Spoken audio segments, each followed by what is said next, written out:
Ladies and gentlemen, welcome to Metropolis Radio. Today we are asking the question, why are movies so long now? But before we go any deeper, guys, just remember that at least one of my videos every week will not be coming to the YouTube channel. They will only be coming to my BitChute, Odyssey, and Rumble channels. So if you're watching this on YouTube and you have not started following me on at least one of those three alternative sites, the links to those are down in the description below. With that out of the way, guys, let's get into this article here from Variety, aptly titled, Why Are Movies So Long Now? Interesting question indeed.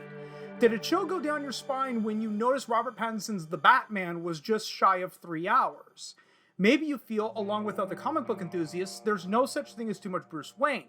3 hours, 5 hours, inject it directly into your eyeballs. Or, after 2 years of pandemic isolation, perhaps you've gotten so used to pausing the TV every 30 seconds to check your phone, grab a snack, use the restroom, or doom scroll on Twitter. And believe me, we will be expanding on this point in just a minute. So do remember this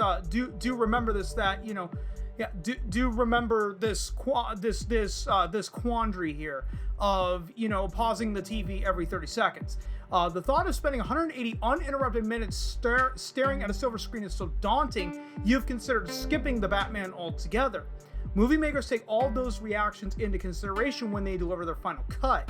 A-list actors in leading roles, a big-name director, and a compelling pitch are key in selling a film, of course. But a movie's running time is one of the less flashy yet deliberately thought-out elements.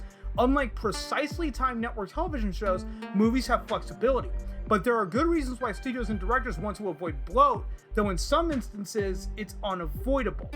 A movie's length has the potential to impact budget, profits, and word of mouth. With millions of dollars on the line, those precious minutes are never arbitrary, and in an age where there's no shortage of entertainment options, directors, producers, or executives don't need anyone to exit a movie and think it was good, but it was way too long. It may not be scientifically proven, but sometimes it feels like movies are indeed getting longer. Many of this year's biggest releases, No Time to Die at 2 hours and 43 minutes, the longest James Bond movie at this point. The movie that previously took it, I believe, was Spectre. Then it was Skyfall that took it from On Her Majesty's Secret Service. So yes, a James Bond movie was nearly 3 hours long. I would make an argument that no James Bond movie needs to be 3 hours long. And in fact, that's one of the biggest reasons why I have yet to watch No Time to Die. Despite me having it in my movie collection at this point, I, a lifelong James Bond fan, have still not seen, No Time to Die. Anyway, getting back to this, bring up Spider-Man No Way Home at 2 hours and 28 minutes, so that's not bad. Dune at 2 hours 35 minutes, and remember, guys, with Denis Villeneuve's Dune, that was intended to be part 1 of 2. So when the sequel comes out, you actually have to add the two of them together, because Denis Villeneuve wanted to divide the movies into 2 parts so he can adapt the entire first book. Eternals at 2 hours and 37 minutes, and The Last Duel at 2 hours and 32 minutes may as well have run forever and a day. Still, it's a trend that's not necessarily new. Plenty of older popular movies, 1939's Gone with the Wind, clocking in at 3 hours and 58 minutes, 1962's Lawrence of Arabia, 3 hours and 47 minutes, and 1959's Ben-Hur, 3 hours and 32 minutes long, managed to become commercial smashes despite butt-numbing running times. Now, this is why I told you guys to remember that quandary from earlier here, and where was it? After 2 years of pandemic isolation, perhaps you've gotten so used to pausing the TV every 30 seconds to check your phone, grab a snack, use the restroom, or doom scroll on Twitter. Now, I've read this article at least 5 times all the way through before I recorded this today. Do you know what Gone with the Wind, Lawrence of Arabia, and Ben-Hur all have that Avengers Endgame, The Batman, and No Time to Die don't have? It's actually something that Bob Trade and I brought up during our interview about movie theaters in a post-pandemic world. If you haven't checked that out yet, but I'll go ahead. I'll give you a Cliff Notes. I'll give you a Cliff Notes version of the point that we mentioned, because it's like a couple hours into the interview. What Gone with the Wind, Lawrence of Arabia, and Ben-Hur all had that Avengers Endgame, The Batman, and No Time to Die don't have is they had intermissions. Nobody sat in a movie theater for 4 hours straight to watch Gone with the Wind. No one sat in a movie theater for 3 hours and 47 minutes straight to watch Lawrence of Arabia. No one sat in a movie theater for 3.5 hours to watch Ben-Hur. There were 15-minute intermissions. That was the difference. Studios want... intermissions have not really been a thing probably since around the 1970s. Because they still were going into the 60s if the movies ran for obviously a certain amount of time. But still, you would think, Variety, one of the oldest, publications, following Hollywood and entertainment, would bring up this point. But like I said, guys, they never bring up the point that these older movies actually had intermissions. Therefore, you didn't actually sit through the entire movie in one sitting. You had 15 minutes to, get up and go to the bathroom, go refill your popcorn, go refill your soda, and then come back.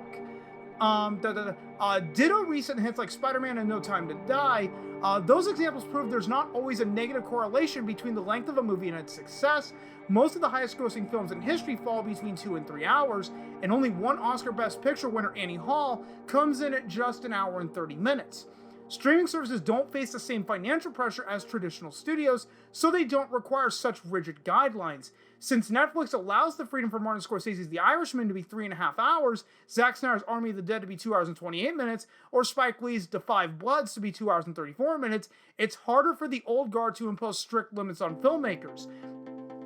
But again, without those intermissions, you're having, if you went to go see The Irishman in theaters, which I know The Irishman did play in some theaters, granted they were the smaller theaters, the major chains would not show it, you sat through that entire movie for all 3.5 hours with no built-in intermission. God forbid if you needed to go to the bathroom during that time, and the only reason you would get up and go to the bathroom in a movie with no intermission is if if you're in a situation where you really, really need to go. So you've got one of two options. You could either sit there the whole time, hold it in, and get a really bad bladder infection that could lead to kidney stones, or you just get up and go to the bathroom. Most people would choose the latter over the former because, kidney stones ain't fun to go through. Whether it's for theaters or streamers, there's still a healthy mix. There's still a healthy mix of art and empiricism that goes into the long-standing debate over an individual movie's runtime. But is this a new hot topic, or has the Battle of the Balls been as long as movie history? Let's, as Julie Andrews sang in The Sound of Music, coming in at 2 hours and 54 minutes, start at the very beginning. In the early days of cinema, the duration of a movie directly correlated to the amount of film that was available. That's the reason in the first decade of the 20th century, most flicks would range from 10 to 15 minutes. By the 1920s, technology had advanced enough to accommodate feature-length films, and by the 1950s, running times for epics like Gone with the Wind or The Ten Commandments became a selling point. Well, Gone with the Wind actually came out in the 1930s, so that's a bad example. Replace Gone with the Wind with Ben-Hur. That would have been a much better replacement. But keep in mind why these epics like Ben-Hur and The Ten Commandments and The Longest Day. I know they came out in the 60s. It wasn't the 50s. I'm trying to think. Dr. Zhivago was the 1960s. I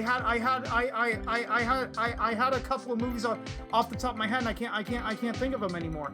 But keep in mind why these epics were made. They were made to combat television.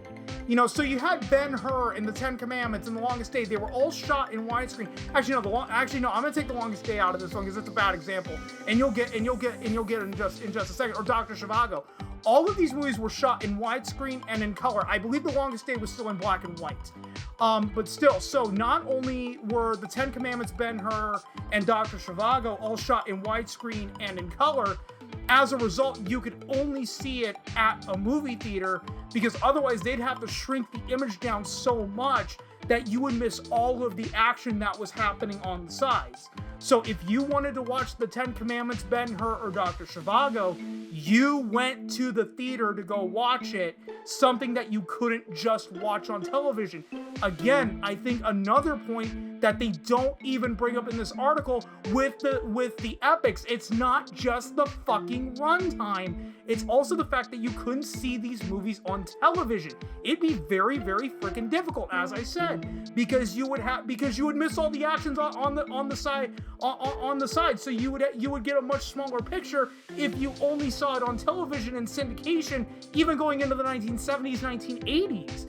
Widescreen televisions didn't really become available until like the mid 2000s, and even then you had to be like a trust fund baby or from a very, very rich family in order to afford those, those like $8,000 to $10,000 plasma screen TVs. But by about, 2010, 2011, they were more widely available and a lot cheaper. But anyway, I know I tangented off for long enough, but still, don't try to tell me that, epics from the 1950s, just used the runtime as a selling point. Yes, that was one of the selling points, but that wasn't the only reason. One that studios used to great effect to compete with television. Audiences could watch any old show at home, but only cinemas offer the kind of immersive storytelling worth leaving the couch and parting with hard-earned cash. And I did go into my tirade earlier about why. The deployment of digital cinema in the late 90s also allowed running times to vary. It freed filmmakers from the physical limitations of cumbersome film reels, and computerized versions of movies meant 3-hour features didn't cost as much to ship and store. Quote, most long films could be promoted as special and prestigious, says Dana Poland, a cinema studies professor at NYU's Titian School of the Arts. There was an assumption that length equaled quality, and that's one of the very, false dichotomies that, well, if a movie is over 3 hours long, that must mean it's really, really good. But as Spider-Man might have put it had he run a film studio, with greater runtimes come greater responsibility. The lengthier a movie gets, the more that anyone with money on the line stands to worry. At the box office, longer movies mean fewer showtimes per day. Fewer showtimes reduce ticket sales. That makes it harder to break even and eventually turn a profit. At the same time, audiences have started to favor special effects driven movies. Are you sure that it was the audiences that started to favor those, or was it the major studios that favored those and pushed out all of the smaller movies in the late 2000s or early teens? Don't just blame the audiences for that shift, which usually come with bigger price tags and require higher returns to justify those increased costs. Poland says he's recently noticed mega-budgeted superhero and adventure tentpoles, which have come to all but sustain the exhibition industry, often incorporate long CGI-heavy action scenes. Some sequences may even feel gratuitous. Quote, it's almost to say we've spent the money, let's flaunt it, he notes. For most theatrical films, length contributes to the scheduling game. Theaters budget roughly 3 hours per screening to accommodate time for trailers beforehand and janitors to clean up after patrons. Well, let's also not forget the pre-show with what's her nuts, that Maria Menounos chick that nobody flippin' asked for. So it ain't just the trailers. For a 3-hour movie like Avengers Endgame or the upcoming The Batman, exhibitors need to account for an additional hour, which cuts at least one daily showtime. With Endgame, multiplexes stayed open for 72 hours straight to meet sky-high demand, but not every blockbuster hopeful gets the red carpet treatment. Running time can also affect downstream revenues, like television licensing. For a while, 91 minutes was the ideal length. It fit nicely in a 2-hour block on cable with commercials. Well, not only that, 91 minutes was the ideal length, not just for television, but also for the movie theaters, because you can get the most amount of show times in a single day. And this was really, really prevalent going into the late 90s. And actually, Star Trek Insurrection, which is usually ranked as one of the worst Star Trek movies ever made. I mean, it originally was the worst Star Trek movie ever made before Star Trek Into Darkness came out. They said that Star Trek Insurrection fell victim to the fact that Paramount wanted it to fit into the 91-minute mark instead of leaving it as a 2-hour movie. Those are only the concerns for a finalized film, When directors initially sign on to a major studio movie, they have a contractual obligation to deliver it at 2 hours. It's almost unspoken that nobody pays attention to the rule, but it protects studios should a filmmaker deliver a movie with a truly egregious length. Quote, "You sign it and then you ignore it," says John Turteltaub, the director of Nicolas Cage's action-adventure series National Treasure and the Jason Statham-led shark epic The Meg. "Everyone from top to bottom wants the best film possible. Studios don't want to pull the contract card because it could be seen as interfering with the creative process, but they prefer shorter films. Quote, "Studios don't enforce it, and producers don't either because they'll eventually get it to the right length," says Jonathan Glickman, a producer and former MGM Motion Picture Group president. "A shorter movie is less expensive to put together and therefore less of a financial risk. Should consideration start with the earliest physical part of a movie idea, the screenplay. A longer script requires more time to film. In turn, additional shooting dates tack on millions of dollars.